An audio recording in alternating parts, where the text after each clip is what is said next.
Today, we talk about overrated players. We go into our process behind identifying players who might be priced a little higher than they should be, and we each talk about a couple of players who we think fit that description.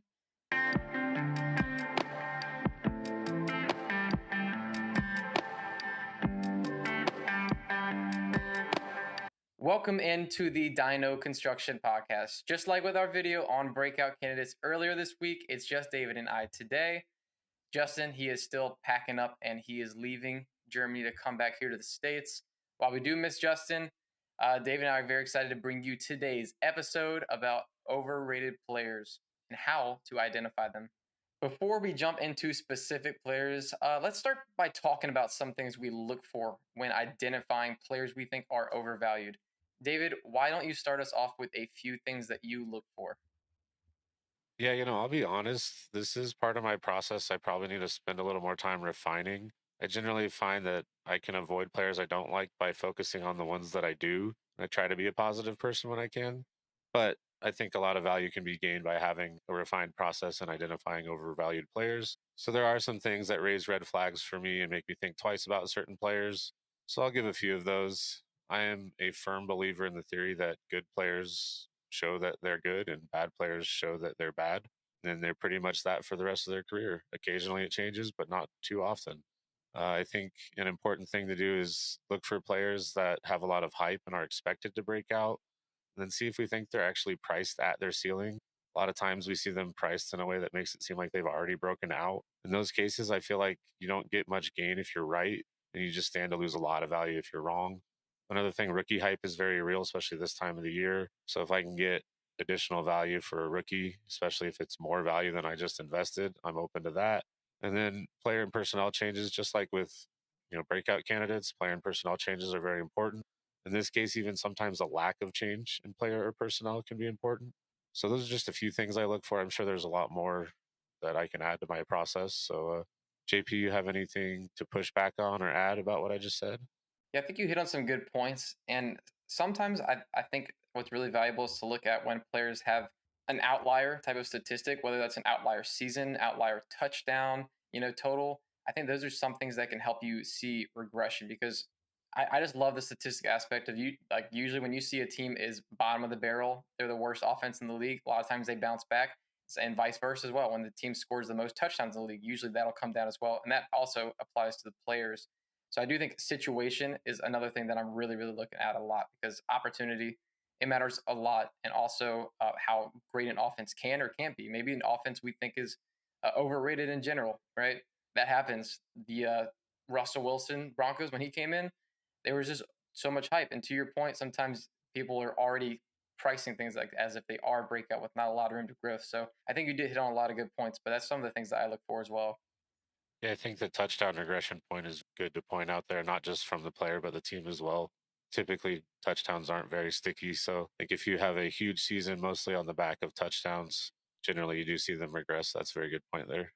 Yeah, and even sometimes it'll be something like I mean, this might have been better for the breakout show, but sometimes a player they'll have a ton of red zone targets and not be converting a lot, or vice versa. A player might be getting a lot of touches inside the five and converted it at an outlier kind of a rate. Then you can see those things that maybe somebody else isn't really thinking about. You're going to think, okay, regression is going to hit, right? That it's not going to continue. Just historically, that is going to come down. Now that we've talked about some of the things that we look for with overrated players, David, tell us about who your first one is here. Yeah, this one kind of hurts me to say because I love the guy. I've been a fan of his. He went to my favorite college. I think he is an elite level player that you can build your team around. Just really worried about his current price. And that player is CJ Stroud. He's a really good player, and his team did add to the offense in ways that I think the offense is going to be better. Really, the only red flag that he raises for me is his current price. He's currently QB3 on Keep Trade Cut and QB4 in DLF Startup ADP. And I'm going to reference ADP a few times here. Just it's all from June in the year that I talk about. And that's just because that's the most recent 2024 data we have. Without much rushing upside, I just find it really hard for him to improve on his current rankings. The only non rushing QB to have consistent top three positional ranking recently is Mahomes. We saw Herbert at QB2 in 2022, but he fell to QB5 the following June. Burrow's kind of threatened that range a few times, but he's never really cracked the top three, at least in June ADP, probably has occasionally, but never consistently. So like Stroud has the tools and the weapons around him, but without the rushing upside, I just feel like it's gonna be very hard for him to maintain his current price. I think he's probably more likely to fluctuate between like QB 5 and 10 for several years, which, like I said, that's still an elite player, especially at quarterback. That's the guy you can build around. I just find it hard to see him increase in value. I think it's a lot more likely he loses a little bit of value. Yeah, no, I think it's a great point because he is being priced as if he's going to be, QB 5 or 6 this year, and I think that is pricing him pretty close to his ceiling. As you mentioned, you have to have an outlier number. If you're not rushing, you have to have an outlier passing touchdown season, and they're so variable, right? Passing touchdowns they jump from year to year. I remember Matt Ryan specifically. That guy jumped from over 30 touchdowns under just every year, just back and forth. You just don't know when it's going to come. Like, yeah, we think it's going to be great for CJ Stroud this year, and we talk about the second year jump. I think he probably will be better. But even last year, he was great, right? But he still wasn't a top 10 quarterback in fantasy points per game. So he could still take a small step and still fall below, his ADP expectation. So I think that is a great point. Somebody like Burrow and those other passing players in that range, they have a shot to be better than him, definitely. And they're priced way cheaper in redraft specifically. So I think that is a good player to be mentioning here. Now, my first overrated player I want to talk about is DJ Moore. He was awesome last year, right? We know that, but fantasy football scoring, it's not just rinse and repeat every year. It changes from year to year so often. So DJ Moore, he finished as wide receiver 6 last year. It was wide receiver 9 in points per game. Last year, though, he was the only receiving option on that team. They had Darnell Mooney, who he didn't do anything for them last year, and Cole Kmet. That's not saying a whole lot. DJ Moore was the clear cut alpha. Yeah, of course, he was definitely great, but he had a 49-point week in week 5 last year against the Commanders. The Commanders, their secondary was terrible. So almost 50-point week. I think that really, really boosted up his numbers to think that he was better than he actually was, right? Without that game, he would have been wide receiver 20 in points per game instead of wide receiver 9. Now he had that game, I'm not taking away from him, but I'm just saying he was not super consistent. DJ Moore, though he hasn't had great QB play, it's his first season that he's actually finished inside of the top 15 fantasy wide receivers. Now Caleb Williams, I think he's going to be better than Justin Fields, but he is still a rookie, right? And we still don't know. We think he's going to be better. And I want to mention this stat here about rookie quarterbacks and how they're not great for pass catchers. So this was a study done by J.D. Zacharias, and I really thought it was interesting. Of the wide receivers drafted in the top 72 of their position, so he's just wide receivers that are being drafted, players that we are have some sort of expectation from, right? Since 2014, the top 72 players at the wide receiver position, the rate of getting to 15 PPR points per game with a rookie quarterback, it was 8.3%. With a non-rookie quarterback, it was 25.8, which is 3 times higher. So that just goes to show that rookie quarterbacks, they don't give as much fantasy production because they're not as efficient. They don't throw as many touchdowns as players that have been in the league. Now, he's not the clear-cut alpha. He might be the number one, but Keenan Allen is there, and Rome Odunze also joins the team. These are both guys who are priced much, much cheaper in redraft specifically. And Keenan Allen, I mean, honestly, he could lead the team in targets. I don't think he would fantasy points wise, but I mean, he could lead the team in targets. Rome Odunze, he could really, really see a big jump in the second half of the year. I am extremely bullish on Rome Odunze. I mean, he was a top 10 drafted wide receivers, and the hit rate for those guys are great. His reception perception results were crazy good. I think he's a great, great prospect. And the second half of the year, I don't think it's outside the realm of possibilities that he's out targeting DJ Moore, if not 50-50 split, down the stretch. So I think his 26.5% target share last year for DJ Moore, it's just definitely bound to come down. Even if Caleb Williams is a little bit better, he's not getting the targets that he saw last year. So I just think that he might be kind of disappointing. And from a dynasty standpoint, I do think Keenan Allen is probably gone next year. And, his value might kind of hold a little bit in that aspect. But I think if you're relying on him this year, I don't think he's got too much of a ceiling last year. He's not going to give you what he gave you last year, in my opinion. Yeah, and another thing about that is even if we go to next year and Keenan Allen leaves, Rome Odunze is going into his second year. We love him as a prospect. TJ Moore might be the alpha this year. I kind of think he'll lead in target share in most, fantasy production from the receiver position. But past this year, who knows? And even this year, like you mentioned with Caleb as a rookie, he's a great prospect. We really have high thoughts of him. But is he going to be able to support two or three, highly productive wide receivers? Kind of doubt it. So there's definitely a lot of uncertainty there. I think DJ Moore is a good pick. He's probably a little overpriced. I do agree with that. My second player, and this player has a lot of similarities to Stroud. someone I'd be happy to have as a core part of my team. There's elite upside. Again, I think this player's kind of priced at his ceiling. That player is Drake London. I know you love him. I'm sorry, but I think he's priced pretty high right now. Couple of red flags for him. His PPR points per game finishes so far, wide receiver 44 and wide receiver 48. Now, I imagine that's going to change this year with his improved situation, but he hasn't shown a consistent ability to be a good wide receiver. He's shown some very nice flashes, don't get me wrong, but he has not done it yet. So, with improved quarterback play and a new offense going to the Shanahan McVay tree should be a huge help for him. There's just a lot of uncertainty there. He's priced at wide receiver 13 on Keep Trade Cut, wide receiver 12 in DLF ADP. So basically a wide receiver one.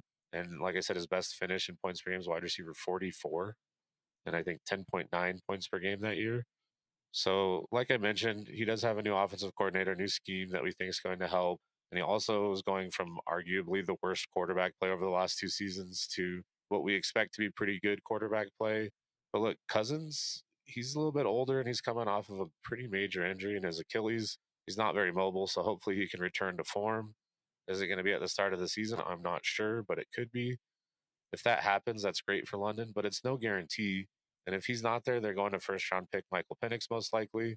Is he going to be ready with Cousins probably taking most of the reps in training camp if he's healthy? He's also a rookie. So there's, I think, a little more uncertainty at the quarterback position than people are willing to admit. I think that's kind of why I see him priced at his ceiling. If he's not a wide receiver one this year, a top 12 wide receiver in points per game, I think he's going to lose value. And to get up to that next tier, I think it might even take like a top six ish finish. Like I said, I think he's pretty much priced at or near his ceiling. There's just not a lot of room to gain value if you are right on this bet. So I'm okay selling London if you can get full market value. Also, okay holding him if you can't, though, because like I said, he is very talented. It's just hard to put a guy whose best season finish is wide receiver 44 at wide receiver 12. Yeah, no, I mean, I do think it's fair enough. I think that he's a really, really talented player. In underdog, he's being drafted at wide receiver 10. And yeah, it feels a little bit uncomfortable. I mean, the guys after him, I think it's just kind of a case of like, well, who has more upside? I mean, Olave, Nico Collins, and Ayuk. There's the three guys behind them, and they all have their own concerns, I guess, as well, whether it's situation or the quarterback. But yeah, I know it makes me nervous as well. I like London, like I said, but I think it's going to come down to touchdowns for him because I don't know if he's going to be 1,600 yard receiver. I don't think his ceiling, if it's even top three, right? I do think his ceiling is top 10 for sure. I think and he's being priced pretty close to that ceiling, so I think that's a good argument. But yeah, if he has 7 touchdowns, I think we're going to be let down. I think if he has double digits, I think we're going to be perfectly happy. So I think it's going to come down to touchdowns personally, and we know, like we just said, they're pretty variable. So I don't mind that as a overrated player. My problem with the market right now is just the guys that are a little bit after him. If I were to tier down, also don't love those options a ton myself, but I think it's fair enough because paying wide receiver 13 price for somebody who's not done much, yeah, it's pretty scary. So the last player we're going to talk about here for overrated players, I want to talk about DeAndre Swift. Now, I just don't know if he's even good, and he's still priced at a spot where he's not cheap. You're still having to paying solid prices for this kind of a player. I mean, he was PPR RB 20 last year, and this was behind the Eagles' offensive line, which was one of the best in the league. And he also didn't really break out behind the Lions offensive line, which has been great for a few years as well. And both of these teams, they were perfectly fine letting him walk out the door. The Lions, they traded him for darn near nothing. And the Eagles didn't resign him. They didn't want to bring him back. At the end of the year, it seemed like they weren't using him as much. And I think they just realized that maybe he just wasn't their best option. From weeks 13 through 18, he didn't see a snap share of over 60%. And that end of the season stretch, he was just a part-time player. And I think there's a risk of that with the Bears as well. I think it's just going to be a timeshare. I could see it being Khalil Herbert, Rashawn Johnson, and DeAndre Swift all getting worked into this backfield, just like it was last year. And I don't even know for sure if Swift is even better than those guys. And not to mention, DeAndre Swift, he's never played a full season in 4 years. I know running backs usually miss time, but it seems like he's had some trouble staying on the field. Now we know he's a pretty good pass catcher, right? That was kind of his calling card coming out of college. But the targets, as I just talked about with DJ Moore, these targets are not going to be easy to come by. Keenan Allen, he's going to be a great option in the short area of the field that I would rather throw to him than DeAndre Swift, behind the line of scrimmage. Rome Dunze, DJ Moore. I'm lower on DJ Moore, but I think these guys are great, great players. And I also talked about how this offense, it might not be quite top five that some people are hoping for because they still have a rookie quarterback. They're not going to be as efficient throwing as many touchdowns unless they have a true outlier season like a CJ Stroud did last year, which was one of the best rookie quarterback seasons that we've ever seen. I don't even know if DeAndre Swift would be the goal line back. So he kind of just seems like the guy who's just going to be the in between the 20s, might get some pass catching work. But I don't really see the ceiling. He's still priced as RB20 on Keep Trade Cut. And we've not seen enough from him to really think that he's still a player that could break out. I would much rather have David Montgomery. They were happy to bring in David Montgomery over DeAndre Swift, actually. And I think that David Montgomery could be a top 10 running back if Jameer Gibbs were to go out. I don't think DeAndre Swift really has that upside. So, man, I don't get it. I don't get it with DeAndre Swift. What are your thoughts on DeAndre Swift? Yeah, I sold him everywhere I could this offseason so far. And just to add to his price, DLF has him as RB 18 in ADP right now. So right around there. I do think that's a little overpriced. We look at his contract, it was kind of high, sure, but I wouldn't expect them to cut him next year because they only save like $600,000. But they do save money if they cut him next year already. So it's not a huge commitment. And like you said, man, the Lions basically gave him away. Not only that, but they used the 12th pick in the draft to replace him. So like that's a lot of investment to change that position. But yeah, no, I think he's probably in for a bit of a share with Herbert and Roshan. Too much uncertainty, though. I agree for his current price. Yeah, I would much rather tear down to even some rookies like Marshawn Lloyd, Jalen Wright, and just get another upside swing because I don't think DeAndre Swift has that upside, and you can get a pretty good plus on top of DeAndre Swift to tear down to those guys. Yeah, I would have to agree with that. That will do it for today's episode. Thank you for joining us for another episode of the Dino Construction Podcast. Hope you found this as helpful for you as it was for us. Please remember to like and subscribe wherever you view. And from all of us here at Dino Construction, until next time.